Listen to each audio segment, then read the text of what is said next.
രക്ഷാദൗത്യത്തിൻ്റെ ഭാഗമായി മുങ്ങിത്താഴ്ന്നിരുന്ന എൽസാ-3 കപ്പലിൽ നിന്നും ഏതാണ്ട് 367 മെട്രിക് ടൺ ഫർണസ് ഓയിലും 84 മെട്രിക് ടൺ ബങ്കർ ഓയിലും വളരെ വിജയകരമായി നീക്കം ചെയ്തു എന്നതാണ് രക്ഷാദൗത്യത്തിൻ്റെ ഏറ്റവും പുതിയ വാർത്ത.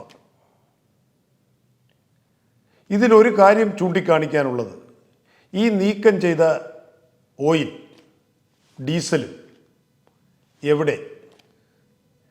കൊല്ലം പോർട്ടിൽ ഇങ്ങനെ ഒരു രക്ഷാദൗത്യത്തിൻ്റെ ഭാഗമായി ശേഖരിച്ച ഡീസലും അതുപോലെ തന്നെ ഫർണസ് ഓയിലും എത്തിയിട്ടില്ല. ഇതെങ്ങോട്ട് പോയി? ഇതാർക്കും അറിയില്ല. അതുപോലെ തന്നെ ശ്രദ്ധിക്കേണ്ട ഒരു കാര്യം, കേരളത്തിൽ മാത്രമല്ല ലോക മാധ്യമ ശ്രദ്ധ പിടിച്ചുപറ്റിയ ഒരു കപ്പൽ ദുരന്തമായിരുന്നു എൽസാ-3യുടേത്.